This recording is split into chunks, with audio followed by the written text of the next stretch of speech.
Meus amigos, quando falamos de liberalismo e quando pensamos em liberalismo, pensamos em liberdade. A história do liberalismo confunde-se com a própria história da defesa das liberdades. Da liberdade que deve ter o indivíduo para exprimir-se, para escolher seus governantes, para limitar o poder desses governantes, para ter sua propriedade que o proteja dos mais fortes, dos mais poderosos. Vamos começar por um princípio básico e histórico do liberalismo. Os governantes devem ter o seu poder limitado por leis que são iguais para todos. Já no século XVII, era essa a grande luta daqueles a que chamamos os pais do liberalismo. John Locke, por exemplo, é dos primeiros a defender que os poderes não poderiam ficar todos concentrados em mãos de um só homem, do soberano. O Estado, ele já dizia, não existe para o gozo dos reis. E aí chegamos a um outro ponto que é fundamental para o estudo do liberalismo, para todos aqueles que queiram entender toda a origem do pensamento liberal. Para que é que existe o Estado?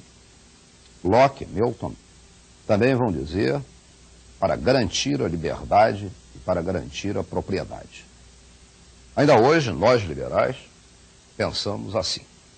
Só que, nós vamos ver mais adiante, nós não pensamos hoje em liberdade só para os atuais possuidores. Para que um homem possa ser livre, ele tem de ter um mínimo de garantias sociais, desde um salário justo até boas condições de saúde. Por isso, o nosso liberalismo ganhou a dimensão do liberalismo social.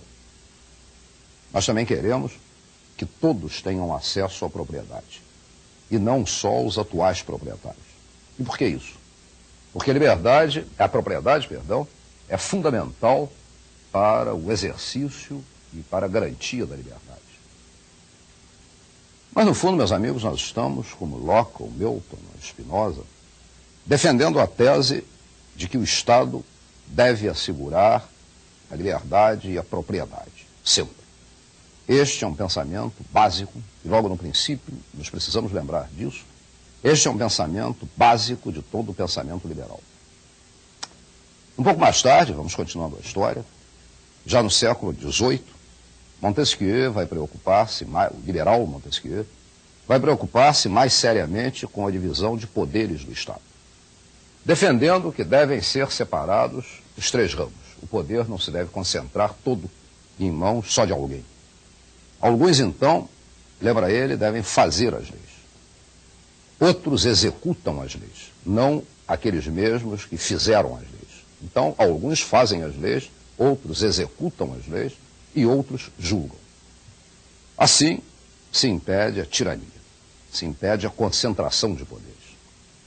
O liberal Montesquieu, em seu livro O Espírito das Leis, sugere esta divisão, que é mais ou menos aquilo que hoje chamamos de sistema presidencialista, com o poder legislativo, que faz a lei, o executivo que executa e o judiciário que julga. É nesse século XVIII que surge a importante figura e básica para o liberalismo, a importante figura de Adam Smith, considerado também o pai da ciência, a que chamamos hoje de economia política. Adam Smith vai aplicar os conceitos do liberalismo à economia, sobretudo em uma obra sua chamada A Riqueza das Nações. É um nome mais longo, mas conhecida como A Riqueza das Nações. É uma obra publicada em 1776. Para ele, para Adam Smith, a liberdade do indivíduo depende da existência de um mercado também livre, onde se possa comerciar. Se o mercado for livre, o equilíbrio, lembra Adam Smith, se fará naturalmente, sem que o Estado se precise envolver. O homem, diz ele, busca naturalmente o lucro. E esse fato rege todo o comércio em uma sociedade, todo o mercado em uma sociedade livre.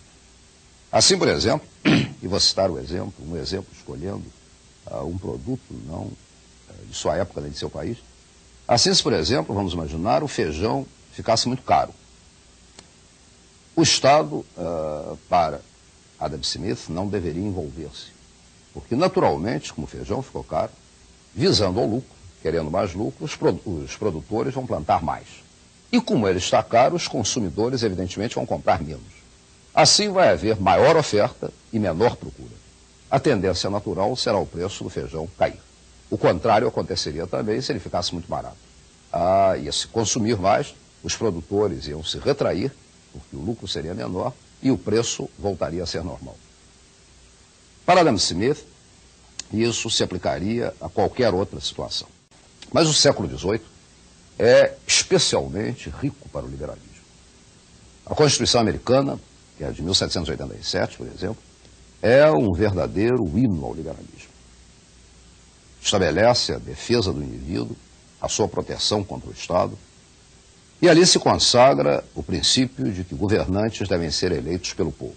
Toda uma Constituição liberal. Em 1789, há na França a Declaração dos Direitos do Homem. Outro texto básico e fundamental para o pensamento liberal. Com a Revolução Francesa, e esse aspecto, esse momento é muito importante, e a compreensão disso é muito importante, com a Revolução Francesa, o conceito de liberdade irá ganhar uma nova dimensão. Já agora se começa a pensar em liberdade, porque antes pensava sobretudo em liberdade, em propriedade, etc., muito para os proprietários, para aqueles que dirigiam, para aqueles que dominavam a sociedade. A partir da Revolução se começa a pensar em liberdade, em democracia para todos. Fica assente a ideia de que governantes devem ser escolhidos por governados, pelo povo. Afinal, o mundo começava a modernizar-se politicamente. Já se justificam as críticas a Adam Smith. Em tese, observem, o que ele dizia era correto, aquela história do feijão de que falamos também. Mas o que ele não lembrava é que enquanto, por exemplo, os alimentos estivessem muito caros e a tendência seria então reduzir o preço, mas durante esse tempo, muita gente poderia estar morrendo de fome. A preocupação social definitivamente não estava presente no seu capitalismo clássico. Por outro lado, a lei da oferta e da procura, sobre a qual ele tanto se assenta, não era e não é tão perfeita assim. Se, por exemplo, toda oferta, toda produção é de um monopólio, ou seja, é de uma só pessoa, ou de um grupo, de um oligopólio, que funciona como se fosse um monopólio, se isso acontecer, este grupo pode impor os preços que quiser. E aí a lei da oferta e da procura não funciona. A pouca preocupação social desse capitalismo clássico iria permitir o fortalecimento dos movimentos socialistas, sobre os quais vamos conversar, mas vamos conversar depois do intervalo. A Revolução Industrial, meus amigos, iria modificar completamente o mundo. Observem, antes dela, a unidade de produção, que era um tear. Custava barato, em termos relativos, se compararmos a uma máquina. De um tear, a unidade de produção passa a ser uma máquina, evidentemente muito mais cara. O surgimento das indústrias iria transformar todo o processo de produção. Para ter recursos, para ter dinheiro, para comprar as unidades de produção, então muito mais caras, já não mais o tear, os capitalistas precisavam acumular capital. E de onde iam tirar esse capital? Para isso, escravizavam o trabalhador. Foi, meus amigos, uma época negra da história do mundo. É natural que naquela época crescessem os movimentos socialistas que lutavam contra esse tipo de opressão capitalista. O maior pensador socialista de qualquer tempo foi Karl Marx, que em sua obra faz a grande crítica da sociedade de sua época e, sobretudo, dos processos de produção, para ele responsáveis por todo esse quadro de injustiças. Marx acreditava que cada vez mais as unidades de produção seriam mais caras, do tear para a máquina, incorporando mais tecnologia. Então, cada vez mais o capitalista vai ter de oprimir o proletário, para ir tendo recursos para as novas máquinas sempre mais caras. Essa luta de classes iria, segundo Marx, conscientizar o trabalhador de seus direitos e, inevitavelmente, se chegaria à revolução, quando o proletariado assumiria o poder. Nós definitivamente queremos conter o Estado, mas não acabar com ele. O liberalismo social defende a empresa privada, mas não a defende ideologicamente. Ou então nós seríamos velhos socialistas ao contrário. Em um país como o nosso, a meta de um partido liberal tem de ser a eliminação da miséria, a valorização do trabalho. Nós defendemos a empresa privada não como um fim, mas não como o objetivo maior. Nós a defendemos porque achamos que por ela, e não pelo Estado, nós vamos resolver esses problemas. Para acabar com a miséria, para reduzir desigualdades, o Estado é comprovadamente, tem sido e continua sendo, e cada vez vai ser mais, ineficiente. O caminho é uma economia livre. Então, por causa disso, defendemos a economia livre. O que é ser um liberal, sobretudo, no sentido mais profundo da palavra? O que era ser um liberal no Império? O que os americanos chamam to be a liberal, ser um liberal? O que essa palavra que é tão bonita significa? É ser uma pessoa que defende a liberdade do indivíduo, do ser humano, que entende o indivíduo dentro da massa como indivíduo e não como pedaço da coletividade. Isso é ser um liberal no sentido mais bonito da palavra. Por isso a nossa oposição histórica a socialismos, em qualquer que seja o disfarce que eles têm. Porque o socialista, exatamente ao contrário de nós, ele entende o indivíduo como uma parte da massa. Não vou discutir, evidentemente, as suas boas intenções e o muito que fizeram em muitos lugares do mundo. A sua visão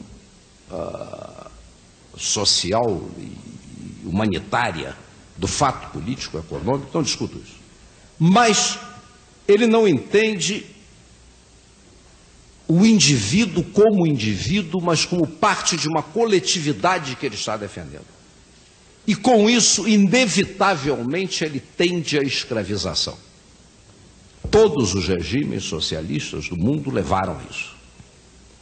O instrumento para o exercício desse poder e para esse domínio é o Estado. E por isso um Estado forte. E por isso nós liberais que queremos liberdade, nós não existimos para defender a economia privada, para defender banqueiros, para defender empresários, pelo amor de Deus. Nós os defendemos até onde eles sejam nossos aliados na luta pela liberdade. E enquanto forem, o nosso objetivo é liberdade. A liberdade de cada um, a liberdade de cada pessoa. E isso nos separa dos socialistas. Isso nos deixa a quilômetros deles. Mas isso não nos empurra no mundo atual, no mundo moderno. Eu não sou dialético, não vou falar em teses, sínteses e antíteses, nem afirmações e negações dela. Acho a dialética uma coisa apenas um desenho bonito, mas sem correspondência com a realidade, de modo que não vejam nisso um raciocínio de teses e antíteses. Ao longo do tempo, nós tivemos uma fase em que o capitalismo exacerbado, Adam Smith, que tem alguns representantes hoje, Hayek e alguns fantasmas daquele tempo, um tempo, uma época em que o objetivo era apenas o lucro. No momento em que uma empresa, uma comunidade, um Estado, não, uma empresa, uma comunidade, um empresário, sobretudo, obtivesse lucro, axiomaticamente ele estaria fazendo bem, porque ele estaria dando emprego. De repente, começou-se a perceber, e nesse sentido devemos muito a pensadores socialistas que nos alertaram, a nós não socialistas, para isso, começamos a perceber que o ter lucro, o ter grandes resultados econômicos não é o objetivo último de uma sociedade, de um governo, de um Estado. Nós não viemos ao mundo, à Terra, para isso. Nós precisamos ser felizes. Se realmente a longo prazo a economia se equilibra, Se a batata está muito cara, porque produz-se pouca batata, diziam os clássicos, nós começaremos a produzir mais batata, porque isso dá lucro. Então o preço da batata vai cair. Então, a longo prazo, tudo se regulará. Mas, e aí a grande crítica de Keynes, um pensador sensacional, Keynes responde a essa frase de Adam Smith: realmente, a longo prazo, a economia toda se ajusta.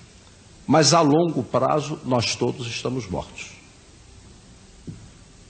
E o objetivo da economia, como de qualquer outra ciência social, não é criar um mundo idílico para os nossos bisnetos, talvez. É criar um mundo melhor para nós. Desde agora, o socialismo morreu. Morreu por sua ineficiência, não por seus sonhos. Os sonhos eram, e eu já digo no passado, porque acho que ele acabou mesmo, os sonhos eram muito bonitos. Quem é que não quer igualdade para todo mundo comendo bem, vivendo bem, morando bem? Ora, isso dá vantagem, eu quero, todo mundo quer.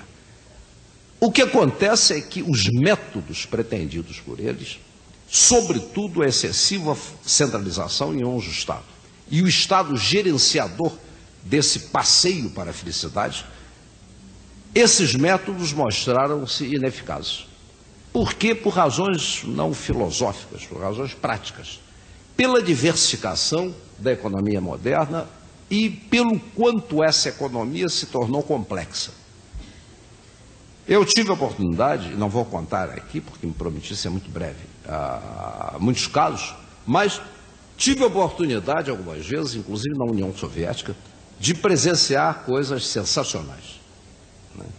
De repente, hoje, vocês observem aqui nessa sala, num lugar simples, de pouca decoração, de pouca sofisticação arquitetônica, de decoração, observem a quantidade de objetos, de peças que existem aqui. Tomem essa mesa daqui, deve haver nessa mesa umas 40, 50 coisas diferentes. Pedaços de madeira, parafuso, porca do parafuso, em suma. Imagina essa cadeira em que vocês estão, tem uma quantidade de peças, o chão, o teto. Ora, é impossível você controlar a oferta, a procura, a produção de tudo isso. O mundo se tornou de tal forma complexa que, e aí o grande fracasso, eu não tenho a menor dúvida, da economia da então União Soviética, se tornou de tal maneira complexo que não poderia mais o Estado determinar a procura de cadeiras, ou de não sei o quê, ou de parafusos, e dos modelos de parafuso. A procura vai ser tal, a quantidade deve ser tal a ser produzida, então vamos mandar as fábricas produzirem. Isso é impossível. Sem contar fatores humanos, sem contar o fato de que as pessoas podem mudar de ideia, resolver outra cadeira, outra mesa, sem falarmos. A complexidade de cada objeto, de cada instrumento da ação, ou objeto da ação econômica, a complexidade de cada um desses objetos tornou a economia centralmente planificada inviável. Eu não tenho dúvida de que nisso residiu o grande fracasso do comunismo. Era muito curioso, na União em Moscou, por exemplo, vou contar a vocês duas pequenas coisas que eu vi. Em uma determinada casa, nós entramos e havia um buraco no chão, um taco no chão, faltava dos grandes, verdadeiro, numa casa bem cuidada, razoavelmente bem cuidada. A dona da casa, envergonhada, quando eu entrei, disse: por favor, toma cuidado. Eu disse: mas isso já foi há bastante tempo. Eu disse: mas, o que houve? Um negócio estranho, porque era uma casa com uma boa dona de casa. Senão nós estamos esperando esse taco há mais de 2 anos. E eles nos dizem que está planejada a fabricação, talvez para o ano que vem. Se eu precisasse de mais argumentos, naquele momento me convenceria de que o regime havia acabado. Não é possível uma economia ser assim. Em alguns setores do pensamento latino-americano, e raros setores do pensamento europeu, surgiu a esperança de que o capitalismo selvagem tivesse ressurgido. Pelo amor de Deus, não. O socialismo morreu agora, mas o capitalismo selvagem já fora enterrado há decênios. E sem direito à ressurreição. Eles eram ineficazes, mas sonhadores. E às vezes sonhos bonitos, que eles nunca poderiam realizar.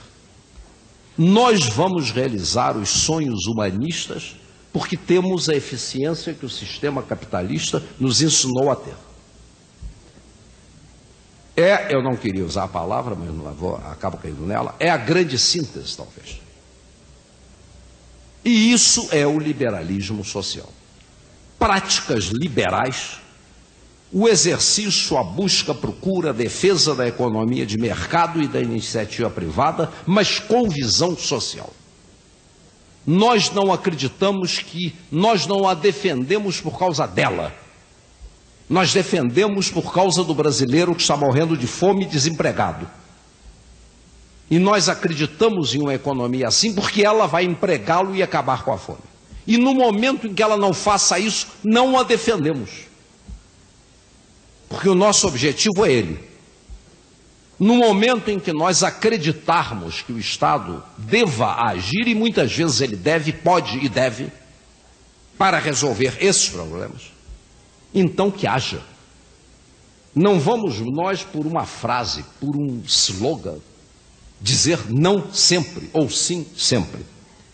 Isso é característica daqueles, como os socialistas, que são dogmáticos.